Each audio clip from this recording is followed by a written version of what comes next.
I just want to say thank you really fast before we get into the super long video for all the support on my birthday, in my merch launch and everything like that. Everyone who bought a shirt, thank you. Thank you so much for supporting me. I can't tell you what it means to me, and I'm just so grateful to have such a supportive audience. Again, if you have any requests for future merch products, colors, anything like that, please leave a comment. So now we're gonna get into the longest Netflix video that I might ever make, but definitely the longest that I ever have made, if that made any sense. So the last time I talked about horror movies on Netflix, the list was 25 movies long, and I thought that's a pretty decent list. However, it needs more. We need more recommendations. You want something to watch on Netflix? I got you. So today we're going to be doing 35 horror movie recommendations that you can watch right now on Netflix. There's definitely going to be movies on this list that you've seen, but I promise you there are some really amazing gems on here, and I guarantee you probably haven't seen at least 2 or 3 of these movies, I'm hoping. Also, I just want to point out that this is for US Netflix, but if you live outside the United States, that's okay. Just get yourself NordVPN. Thank you to NordVPN for sponsoring today's video. I think they're the perfect sponsor. A VPN is really helpful in today's online world by helping you with your online privacy, by protecting your data, with your security by making hacking close to impossible, and my personal favorite feature allows you to access any website no matter where you're located, which is why NordVPN is the perfect sponsor for today's video, because a VPN will allow you to access any other country's streaming service selections. This is actually how I've been watching Big Brother Canada. I just connect directly to Canada through NordVPN, and I have access to all of their streaming services. Also, NordVPN has a 30-day money-back guarantee, and you can protect your other devices like your phone. There's no data logging and has double data encryption, so you're super anonymous while you're using the internet. And actually, for NordVPN's birthday, every purchase of a 2-year plan gets you 1 additional month for free and a surprise gift. Their birthday offer gets you 70% off, which means it works out to be only $356 per month, which is such a good deal. So make sure you go to nordvpn.com/PossessedbyHorror and use my code PossessedbyHorror. Okay, so for this video, instead of just listing off 35 horror movies, I thought it would be more beneficial to categorize this into 5 different categories based on my personal interpretation of the genres of these movies. So in this, we have cheesy picks, stomach churners, mind-bending picks, thrillers and dramas, and slow burns. All these categories will be time-stamped down below, so if you're in a mood for a particular type of movie or genre, then it's easy for you to just jump around and find one. All right, starting with cheesy picks, we have 5 movies within this category. Sometimes you're just in the mood for kind of a bad, cheesy movie, so I got you. First up, we have The Roommate from 2011. This follows Sarah, who has just moved to LA and is eager to make friends, but her roommate Rebecca begins to get a little bit possessive when Sarah starts dating and making other friends. Although this is technically a drama thriller movie, so it could also fit in the dramas and thrillers section of this video, I had to include it in cheesy picks because it holds a 3% rating on Rotten Tomatoes. And you just can't deny that it's a very cheesy, tropey, full movie. However, that does not take away from its enjoyment for me personally. I don't really look to critic ratings or anything like that to see whether or not I'm going to enjoy a movie, because sometimes, I mean, we're all different. We all have differing opinions. So what Rotten Tomatoes says, I don't really care. Also, the original cut of this movie was actually rated R, and the director went in and removed some of the more sexual and violent scenes in order to get a PG-13 rating. So that's another reason why it may not cater to all of you, but if you're looking for just a fun, lighthearted, kind of cheesy movie, check out The Roommate. Next up, we have the Prom Night remake from 2008. This follows Donna on the night of her senior prom when a sadistic killer from her past is trying to take away everyone that means something to her, so she is only left with him. Not a super fantastic remake in my opinion, if you even want to call it a technical remake, because it doesn't share any of the same plot lines or story as the original, other than the fact that a killer is killing people at a prom. That's the only thing it really has in common with the original. This is also a PG-13 movie, and I believe this is one of the first slasher movies to get a PG-13 rating. It does definitely lack depth, and I wish there was like some kind of original twist or something going on, or just something more going on with this movie. But you probably won't find cheesier on this list, so if that's really what you're looking for and you haven't seen Prom Night, the remake, then watch it. Next up, we have Unfriended from 2014. This follows a group of friends in a video chat where they find themselves being haunted by someone from their past. Of course, this movie is famously known for being completely shot on a MacBook in real time, and that is going to be something that people either love or hate. To me, Unfriended is a really successful movie. On the surface, I think a lot of people write it off as being really, really cheesy. However, when you dive into the actual facts about the movie and how it was filmed and everything, it was actually done really smartly. You know, it was all filmed practically on a MacBook, and I mean practically like practical effects, not like it was almost all done on a MacBook. It was all done on a MacBook, filmed in one shot or one take in real time. The actors didn't really know the original intention of the plot, so they were just told that they were actually the ones being bullied. And a lot of it was improv, and this allowed for their genuine reactions. So I feel like a lot of people write this movie off as cheesy. I put it in cheesy picks because other people call it cheesy, but to me, I think this movie is fantastic and a rewatchable movie for sure. Next up is a great gem called Hellfest from 2018. On Halloween night, a group of friends visit a horror-themed amusement park, which, jealous.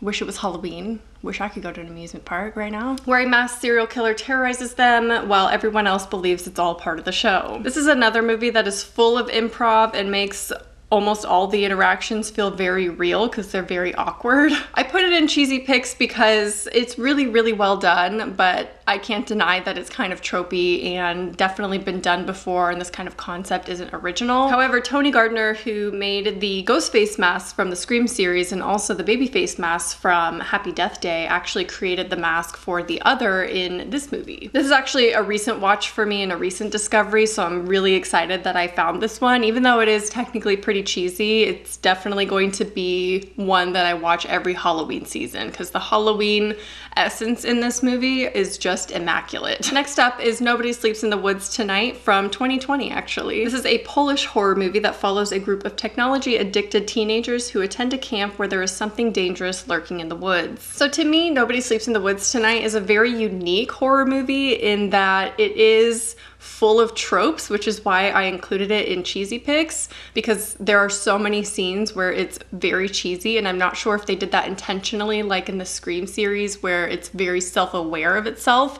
I don't know if it was doing that on purpose. They didn't really make that clear and obvious if that's really what they were doing, at least to me. But I didn't find a lot of the scenes to be cheesy. I felt like there was just a couple tropes here and there and scenes that were very generic in horror movies that they kind of laughed off almost, and then there were some genuine like good scenes, and I really liked the overarching plot in this movie, and it's just so unique, and the like ending and the twist and everything, and the discovery is just so strange to me. It's such a weird concept that I just fell in love with it. It's not gonna be for everyone. I know some people don't love this movie, but I personally really had a fun time watching this movie. All right, now let's move on to stomach churners. These are the ones that are full of gore and just disgustingness, and ones that are really gonna gross you out or your friends out or your partner out, whatever you're trying to do, whoever you're trying to gross out, whether it be yourself or others. Obviously, stomach churners wouldn't be complete without The Green Inferno from 2015. This is an adventure horror movie that follows a group of student activists that travel to the Amazon to help save the rainforest and soon realize that they're not alone. So this is a famous cannibalism movie full of gross and disturbing scenes. It's an extremely graphic movie, and actually when I made my video of horror movies that I am too scared to watch or just ones that I refuse to watch, a lot of people were surprised that this movie wasn't actually on that list, and I saw a lot of comments saying that this is one that was one of theirs that they refused to watch, which I found really interesting because to me this movie isn't terrible. There's a lot of disturbing themes in it, but I don't feel like it ever crosses a line for me, because I do enjoy disturbing movies. I like gory movies. And given that this movie was done really well, I think it's a really good movie. This is done by Eli Roth, who is famously known for his gore. He brought us, of course, Cabin Fever and Hostel. And there are actually many references to Cannibal Holocaust in this movie, given that it's a cannibal movie, obviously. And Cannibal Holocaust is one of Eli Roth's favorite movies, and as you know, that's one that I refuse to watch. I don't care if there's references in Green Inferno. I don't love it that much to where I'm gonna go watch the the reference point for all of that. And The Green Inferno was actually a working title for the original Cannibal Holocaust. They used real Peruvian natives for this movie, people who had never been photographed or videoed before, and everyone wanted to be involved in some way, so a lot of them were actually hired as crew. Next up, we have Would You Rather from 2012. This follows a young woman who agrees to participate in a deadly game of Would You Rather and hope to help her younger brother who is sick. This is also a movie starring Brittany Snow, who was in the Prom Night remake, which I think Would You Rather was a much better movie of hers than the Prom Night, sorry. I'd say that this isn't the worst stomach churner of the bunch. If you're used to movies like Saw and things like that, this is not that bad, honestly.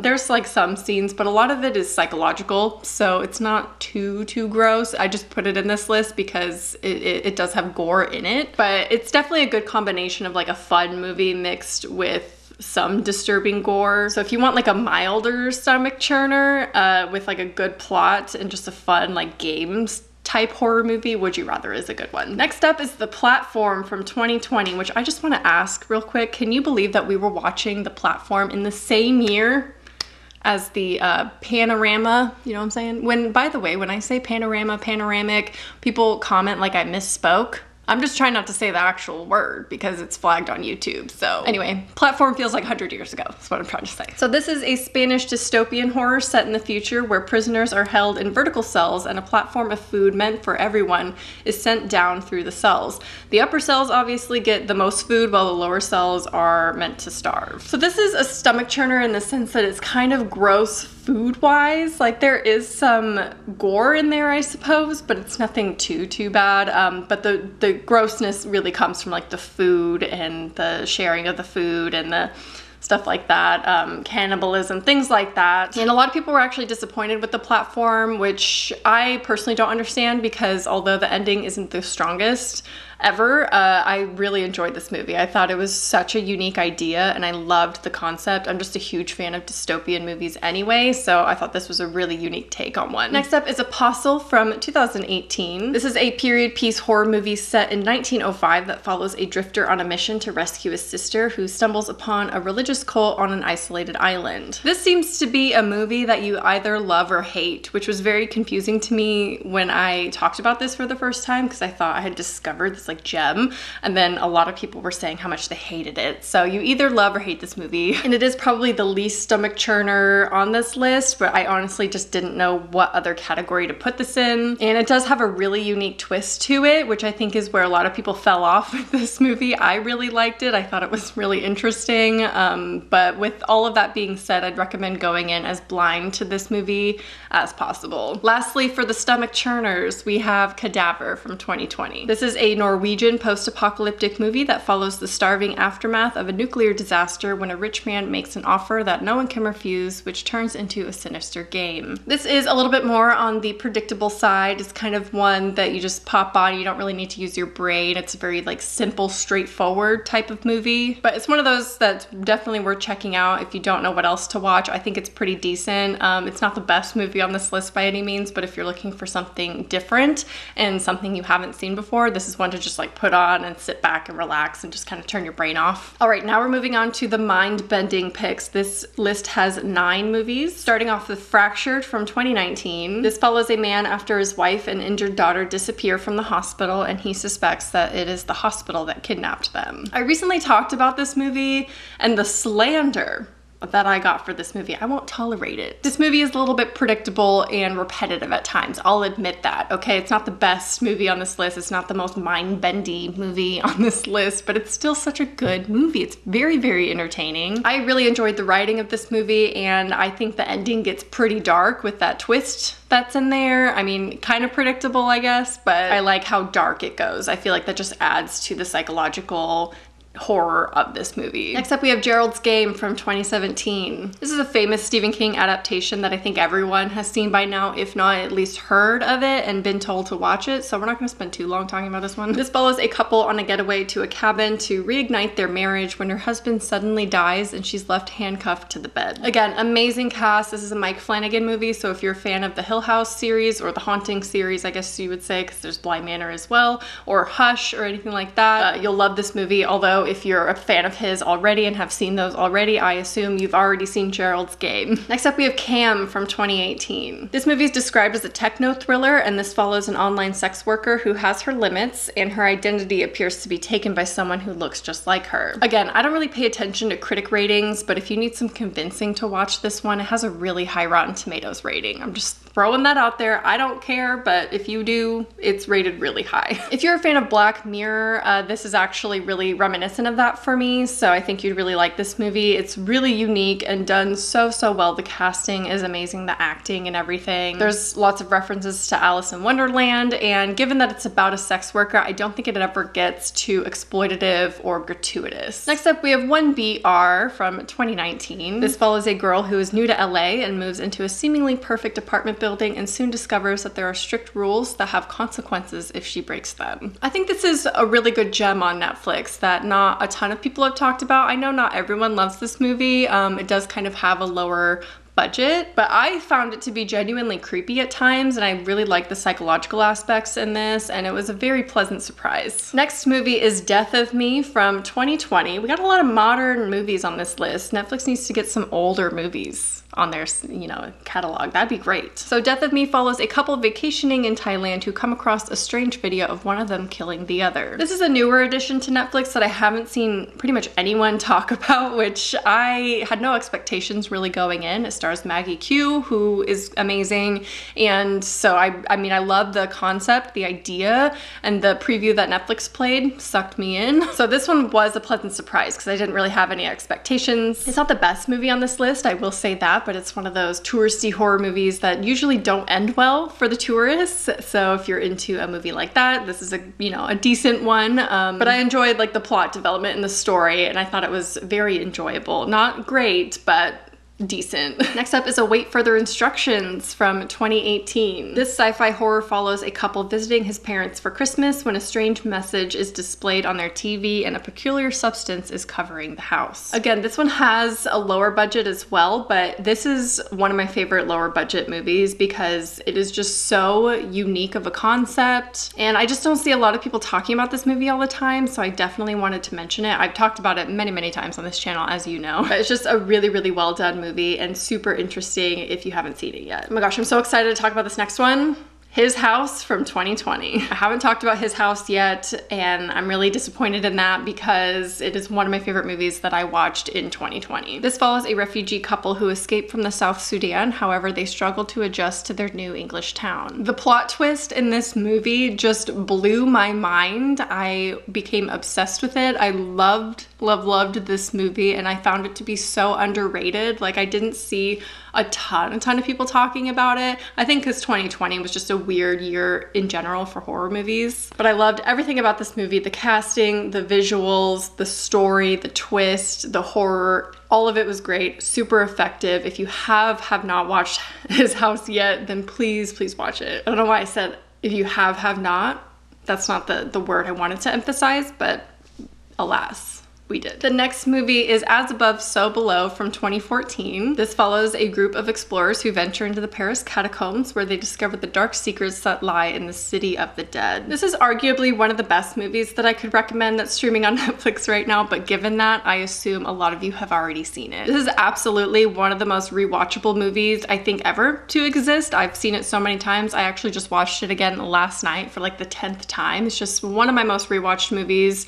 I'm not sure why, like I couldn't pinpoint exactly why. It's just so good. I don't care how recently I watched this movie, I am always in the mood to watch this movie. And if it's been a while since you've seen it, it's on Netflix. Go rewatch it. Okay, last movie for mind-bending picks is Pan's Labyrinth from 2006. This is a Spanish movie set in 1944 and follows a young girl mesmerized by fairy tales and her pregnant mother who go to live with her new stepfather, who is a ruthless captain of the Spanish army. This movie is definitely more of fantasy war type movie than a horror, but if you've seen it, you know that it does indeed have many horror elements to it. Of course, this is done by horror master himself, Guillermo del Toro, who is my favorite favorite horror creator in general ever of all time. And this just depicts his talent and his imagination for creating fictional creatures. It is just incredible. Obviously, a lot of people have already seen Pan's Labyrinth, but I had to include it on this list because it's one of the best movies on there. Okay, now we're gonna get more into thriller drama movies. So these are ones that are a little bit slower, not slow burns, but they're more thrillery, less horror. So if you're new to horror or you're just feeling a little bit more sensitive today, these are going to be great movies for you. And there's 9 movies on this list as well. So the first one we're going to talk about is Elizabeth Harvest from 2018. This sci-fi thriller follows a newlywed Elizabeth who travels back to her husband's huge estate where he says that she can explore anywhere except for a mysterious forbidden room. Elizabeth Harvest is a very beautiful movie with its atmosphere and the score. I'd say it is a little bit more of a slower paced movie. It doesn't move too far past thriller, although once you're towards the end, it gets a little bit more horror-y. It does take a little while to build up, but I'd say it's definitely worth it once the horror elements do come in, because the concept of this movie is just so fascinating and ends up being really, really good. And maybe not what you expect, but definitely another gem on Netflix that no one really talks about. Unlike this next one, where everyone has seen it and talked about it, but I have to include it because it's one of the good ones, and that is Hush from 2016. This is, of course, another Mike Flanagan movie that follows a deaf writer who has retreated into the woods who must fight for her life when a masked killer appears in her window. Some of these movies have been on every single Netflix video that I've made, and that's for a reason. I know it's repetitive for those of you who have stuck around, but they're still on Netflix. I still want to include them in case this is the first video that you stumble upon, because I don't want you to think I missed it, but it's definitely one I recommend. Next up is Circle from 2015. This follows 50 strangers who are all facing death, and they must select one among them who deserves to live. If you're like really, really new to horror and you're like nervous to like put both feet in, you know, or you generally just dislike horror, kind of, which some of you watched my videos on this channel and you don't enjoy horror. It blows my mind, but thank you for supporting me. But if it's typically because of the gore and like themes and things like that in horror movies that have you not liking it as much, try Circle. Circle's gonna be your movie. I call this an easy movie. It's very, very straightforward. It is minimal story development, minimal character. I mean, there's some in there obviously because you need some kind of world building, story building, things like that. It has minimal effects. It's pretty much a single location type movie. So again, not a lot of thought, just pure entertainment. And it's very much like a toned down Saw movie. If you're into game horror movies, like Would You Rather or Saw or Cube or anything like that, Circle is kind of cheesy, but it's a gem, so watch it. Next up is The Guest from 2015. This follows a soldier who shows up at a family's house claiming to be friends with their dead son. However, mysterious events keep taking place. This is a movie done by Adam Wingard, who also directed You're Next and the Blair Witch sequel, and is also the director on the new Godzilla vs. Kong movie. No one really talks about The Guest. I'd say it's highly, highly underrated movie if you haven't seen it yet. Like, it's in this category for a reason. It's kind of more drama, thrillery, action-y, I would say. Like, the horror elements that come into it are more action-based, I would say, than true, like, suspenseful type horror. I don't know if I'm describing that properly. It's also set around Halloween time, so it's a great underrated Halloween movie if you're looking for more to add to your list for later this year. Next up is What Keeps You Alive from 2018. This follows a couple celebrating their anniversary at a secluded cabin where Jackie's behavior changes and she begins to reveal a sinister side. This is directed by Colin Minahan, who is amazing. His wife also stars in this movie. He's done some really incredible movies that are underrated. Well, Grave Encounters I wouldn't say is underrated, but amazing movie, love it. But It Stains the Sands Red is also one of his movies and also underrated. I would say What Keeps You Alive has more horror elements with the suspense and everything than most of these on this list, so I don't know if it truly belongs in thrillers and dramas. The pacing is done really well in this movie. I'd say it has really unique pacing and just gradually kind of builds up the suspense, so it is kind of more horror on the horror side than thriller, but I love, love, love this movie. I would definitely recommend checking it out if you haven't yet. Next up is Case 39 from 2010. This follows a social worker who takes on a new case and tries rescuing a young girl from her abusive parents, only to discover the situation is much more dangerous than she anticipated. I don't want to say too much about this movie, but I will say that this movie definitely is more of a drama in the first half of the movie, and then it does kind of like take a turn later on, and it's less like gradual building in the beginning. It's very dramatic, and then it does turn into a horror movie, and it gets very weird and very interesting, kind of original, I would say, in what it does with it. I know a lot of people already have seen and love this movie, so I won't say more than that, but definitely watch it. Next is It Comes at Night from 2017. This post-apocalyptic A24 movie follows two families forced to share a house to stay away from the threat outside. Both families end up feeling distrustful and paranoid of one another. Some argue that this movie is not a horror at all, hence why it's in drama thrillers. It does have a lot of suspense in it though, so how you define it is really up to you. A lot of people either love or hate this movie, I find, so if you end up watching this and hate it, don't be mad at me. I really love this movie. I love the concept and what they did with it. It kind of feels like an M. Night Shyamalan movie, so take with that what you will, but I really enjoy it. It's one of the better A24 movies, I would say, and I don't know if it's one of my favorite A24 movies, maybe, but I think it's really unique and the twist is really good, so that's all I have to say about that. Next is Creep from 2014. This follows a videographer who answers an online ad to record a man's last few days of a dying man. However, when the man begins acting strange, he starts questioning his intentions. The movie that was filmed as a dark comedy turned psychological horror real quick. Most of this is actually improv from Patrick Bryce and Mark Duplass, who are the two creators of this movie, the two actors in this movie. They had a very loose script. In fact, they had basically no script, just things leading to the next scene, like drive the car, park the car, you know, like that kind of thing, but no real dialogue was scripted. This is in the thriller category because I wasn't sure where else to put this. I will say it has a lot of horror elements though. I think the horror elements in this are more subtle because it was filmed as like a dark comedy originally, and obviously they realized it should be marketed as more psychological horror. So I don't want me including it in this list to really fool you because it does definitely have some really good horror and suspense elements to it. And lastly, for dramas and thrillers is Shudder from 2004. This follows a couple who accidentally run over a girl in the road and they speed away from the scene. However, soon they are haunted by strange shadows in their photographs. So this is the original Thai version, not the American remake. And if you watch any movie that you haven't seen on this list, I want you to watch this one really badly. It's easily one of my top 5 movies that I could recommend on Netflix. I was so excited to see it on Netflix. This movie is incredible. It's obviously a horror movie, but the reason why it's in drama thriller is for a major reason in the movie, and you'll know what it is when you watch it. So if you've seen it, you know why it's in this category. It's just an incredible movie. I love it so much. Okay, last category we're going to talk about is slow burns, and in this we have 7 movies. You know, for when you're really just feeling like zoning out and just really immersing yourself in a different world. I think slow burns are amazing for that. Sometimes you're just in the mood to like really hone in for 2 hours on a really slow story and just really be immersed in it. I think these are phenomenal ones. First up, we have The Endless from 2017. This follows 2 brothers who receive a cryptic video message leading them to return to a UFO death cult that they had escaped a decade prior. Upon arrival, they must question the cult's beliefs as a strange phenomenon is happening around the camp. Obviously, it's in slow burns for a reason. It's nearly 2 hours long, and it definitely is a slow burn. However, I find it to be so worthwhile. Like the imagery in it,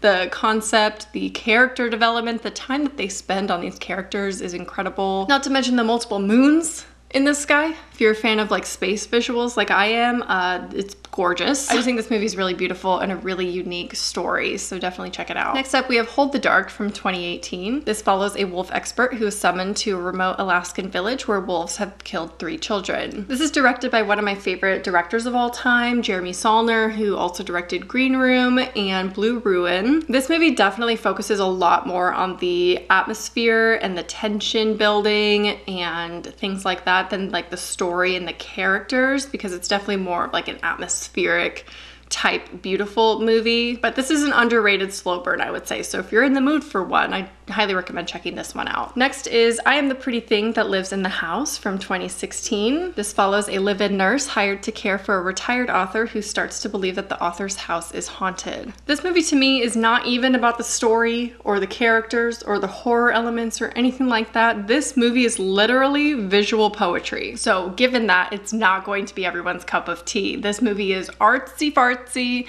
it's gorgeous, every single word, movement, framing of every still in this movie is important, and with that, that's why I call it visual poetry, because every single thing is there intentionally. Obviously this movie's not for everyone. Some people just aren't interested in the visual type poetry from horror movies, and the horror is very minimal in this, obviously, but the movie is truly beautiful. So if you're looking for something gorgeous with beautiful writing, this is a really good one. Next is The Black Coat's Daughter from 2015. This follows two students who are isolated at a prep school and also a troubled young woman making a mysterious journey to the school. That was a horrible way to describe that, I'm sorry. The first time I actually saw The Black Coat's Daughter, I don't think I was in the right environment because I couldn't really sit and pay attention to everything happening, and thus I didn't like it. I actually didn't enjoy this movie the first time I watched it. But after watching it a second time in the proper setting with how this movie is meant to be viewed, really able to absorb everything, this movie is stunning. Again, slow burns aren't for everyone. This is probably one of my favorite slow burns though on this list because the buildup of everything is just so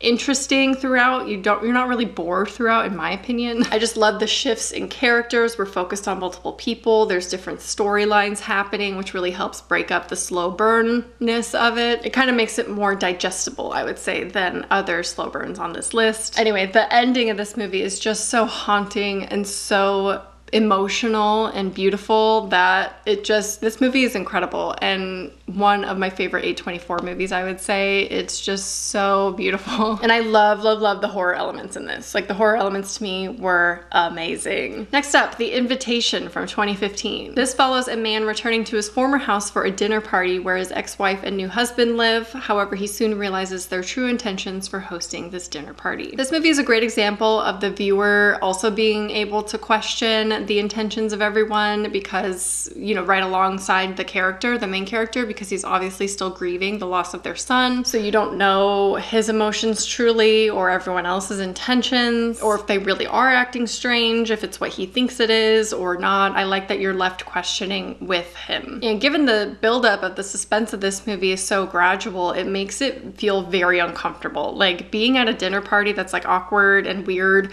and just, I don't know, strange is a nightmare. So this movie definitely immerses you in that and makes you feel that. And then when the horror starts coming into play, it just feels even that much more realistic. Okay, I'm starting to lose my voice, so we're gonna run through these last two really fast. Okay, I've been talking for an hour straight. I don't know how I'm gonna edit this video. All right. Next is The Ritual from 2017. This follows a group of friends commemorating a promise they made after one of them passes away. They set out in the Scandinavian forest, but a shortcut leads them towards an ancient evil. Any chance I can mention The Ritual in any list, in any video on my channel, I'm going to take that chance because I love this movie so much, and it pains me that some of you don't like this movie because it's just so good. I don't even think that this movie is even technically a slow burn. Like, I personally would not consider this a slow burn movie because you start seeing things right off the bat. I don't think it's like too slow. Maybe it deserves to be more in like drama thrillers, but then the horror elements in it are really good, so I feel like it's not really a thriller movie. But again, I just didn't know what other category to include it in, and I feel like slow burn is a safe place to put it because those of you who are expecting true horror and like consistent, like jumpy horror and stuff like that, you're not gonna find that in this one. But the horror, when it comes in, to me is highly disturbing and scary, so I love it. And the last movie we're gonna talk about streaming on Netflix right now is The Blair Witch Project from 1999. This of course follows 3 film students documenting the Blair Witch legend when they disappear into the Maryland woods, only leaving behind their recorded footage. I don't think I need to explain why I'm including this movie. It's one of my favorite movies of all time. I don't think it's a slow burn. Again, it's just the safest to put in this category, I feel, because a lot of people argue that it is indeed a slow burn, or that it's very minimal horror, which, you know, is debatable. And I feel like that's a very anticlimactic movie to end with on this list. It's not that exciting because you probably expected it if you are familiar with Netflix's selection. I don't know. But regardless, whether these are streaming on your Netflix or not, I highly recommend all of these movies anyway. So if you can find them a different way, highly, highly recommend all of these movies. So there you have 35 movie recommendations that I have for you from Netflix, at least for March of 2021. Hopefully this sticks through at least April. So when you come across this later, it's still relevant, hopefully. Let me know your favorite movies or horror shows even that are streaming on Netflix right now. I would love to hear your thoughts and input on this list or your favorites, anything like that, on my merch, whatever. Leave a comment down below. I hope you enjoyed, and I'll talk to you soon. Bye.